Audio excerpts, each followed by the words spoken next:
Syahwatmu harimaumu. Itulah pepatah yang pantas disematkan kepada Hasyim Asy'ari, mantan Ketua Komisi Pemilihan Umum KPU RI periode 2022-2027. Bukan tanpa alasan, ini karena Hasyim terbukti melakukan perbuatan asusila bersama Cindra Aditi Tejakinkin alias Jet, anggota Panitia Pemilihan Luar Negeri atau PPLN Den Haag, Belanda. Akibatnya Hasyim tak tuntas melaksanakan tugasnya hingga 2027 mendatang. Maklum, sidang Dewan Kehormatan Penyelenggara Pemilu DKPP dalam perkara nomor 90 PKE DKPP-5-2024 memutuskan Hasyim diberhentikan dari jabatannya karena terbukti tak mampu mengendalikan syahwatnya. Memutuskan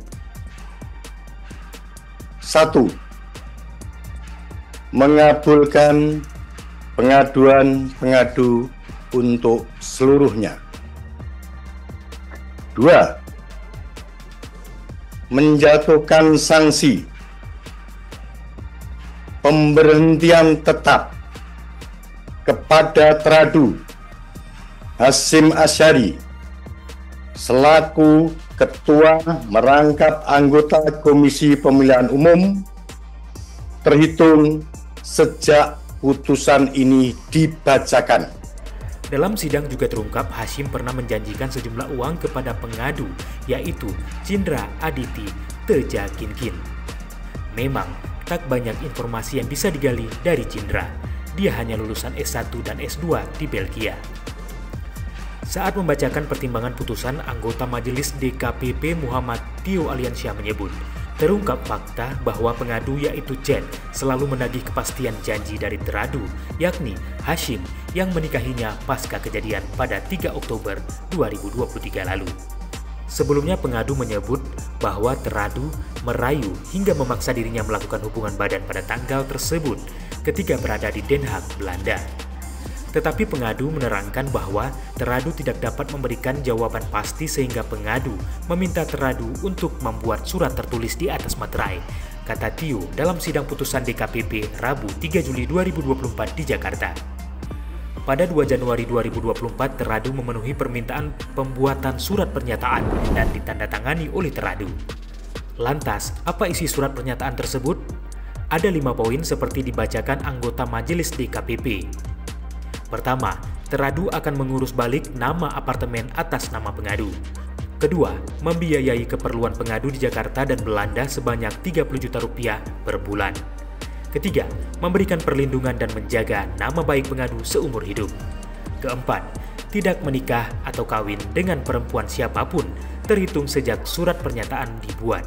Kelima, menelpon atau berkabar kepada pengadu minimal 1 kali dalam sehari selama seumur hidup. Nah, terhadap 5 poin sebagaimana tertuang dalam surat pernyataan tertanggal 2 Januari 2024, pengadu merasa belum yakin. Itu sebabnya sebagai bentuk proteksi pengadu menginginkan adanya konsekuensi jika kelima poin tersebut tidak ditepati oleh Teradu, ujar Tio. Karena itu ditambahkan klausul yang berbunyi, demikianlah surat dibuat dengan sebenarnya. Bila tidak dapat dipenuhi, saya bersedia dikenakan sanksi moral berupa memperbaiki tindakan yang belum terpenuhi dan membayar denda yang disepakati bersama sebesar 4 miliar rupiah yang dibayarkan dengan cara mengangsur dalam jangka waktu 4 tahun. Penambahan klausul tersebut dibuat dan ditandatangani Teradu pada tanggal 5 Januari 2024. Namun, Tio mengatakan komunikasi yang dijanjikan Teradu tidak ditepati. Bahkan, Teradu yang selalu berinisiatif untuk melakukan komunikasi kepada Teradu. Karena itu pengadu mengajukan surat pengunduran diri yang ditujukan kepada Ketua PPLN Den Haag pada 4 Februari 2024. Tetapi Teradu membantah perihal pengunduran diri tersebut karena pengadu disebut tidak pernah kirim surat pengunduran diri. Kemudian anggota DKPP Ratna Dewi Petalolo menyebut bahwa Teradu dalam sidang pemeriksaan mengakui membuat dan menandatangani surat pernyataan yang berisi janji-janji tadi. Terhadap pembuatan surat pernyataan tersebut, DKPP menilai adalah perbuatan yang tidak patut dilakukan Teradu. DKPP menilai tindakan Teradu membuat surat pernyataan yang berisi janji-janji kepada pengadu layaknya kesepakatan jaminan suami istri merupakan tindakan yang tidak patut dilakukan teradu, kata Ratna Dewi.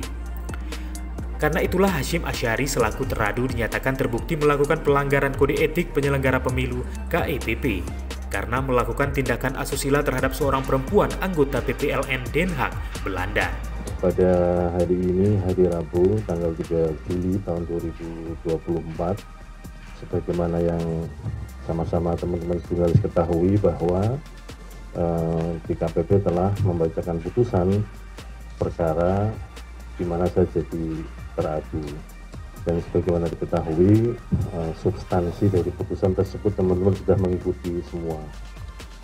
Pada kesempatan ini saya ingin menyampaikan dan mengucapkan alhamdulillah dan saya mengucapkan terima kasih kepada DKPP yang telah membebaskan saya dari tugas-tugas berat sebagai anggota KPU yang menyelenggarakan ini.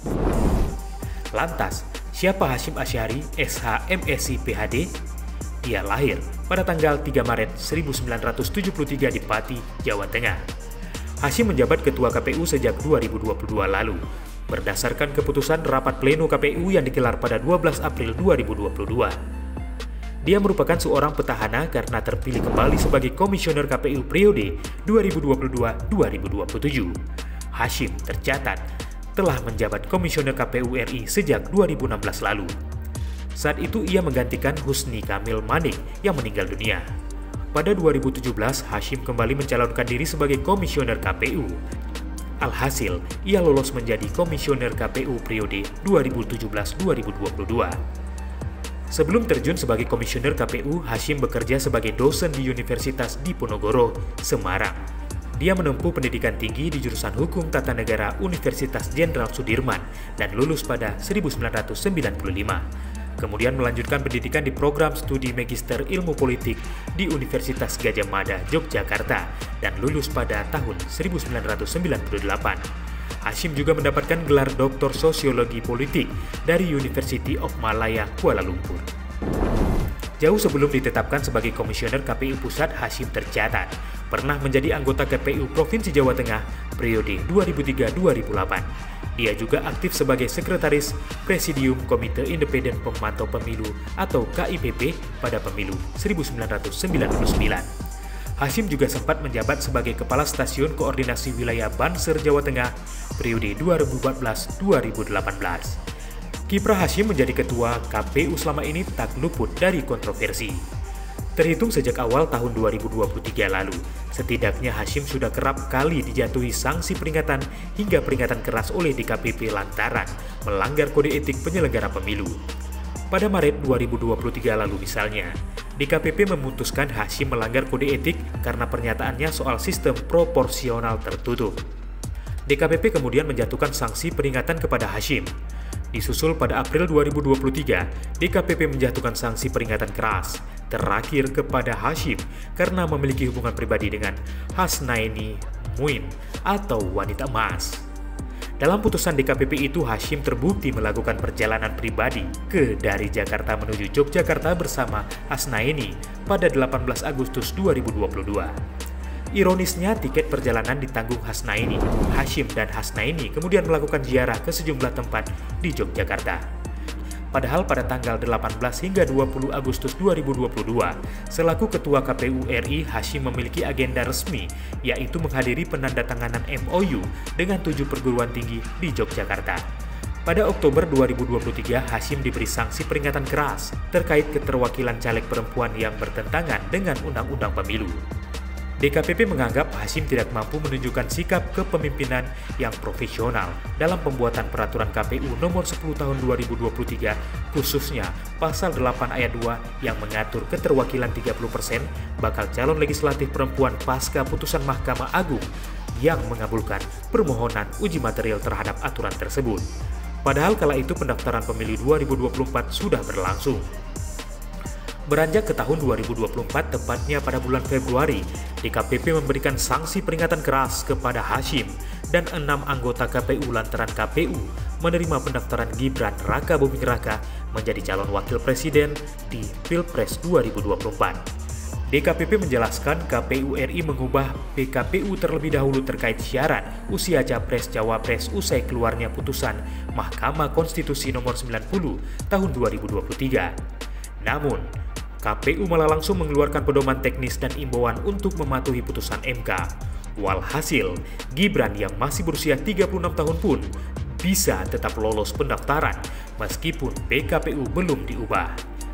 Pada Maret, DKPP turut menjatuhkan sanksi peringatan keras kepada Hashim dan Komisioner KPU Muhammad Afifuddin karena tidak menjalankan putusan PT UN Jakarta untuk memasukkan nama Irman Gusman ke daftar calon tetap atau DCT anggota Dewan Perwakilan Daerah DPD Pemilu 2024. Beranjak ke bulan Mei 2024, DKPP kembali menjatuhkan sanksi berupa peringatan kepada Hashim dan semua anggota KPU soal kebocoran ratusan data pemilih tetap atau DPT. 6 anggota KPU yang juga dijatuhi sanksi itu yakni Muhammad Afifuddin, Betty Epsilon Idros, Parsadaan Harahap, Yulianto Sudrajat, Idham Holik, dan August Melas. Mereka semua dinyatakan melanggar kode etik penyelenggaraan pemilu. Namun, yang sangat memalukan jika Hashim masih memiliki urat malu adalah yaitu tadi ketika syahwatmu menjadi harimaumu. Entahlah.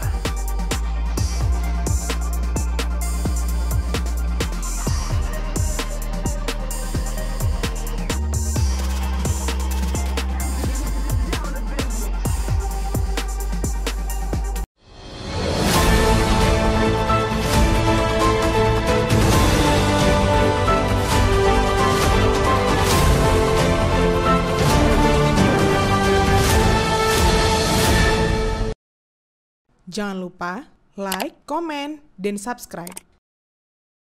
Serta aktifkan lonceng notifikasi.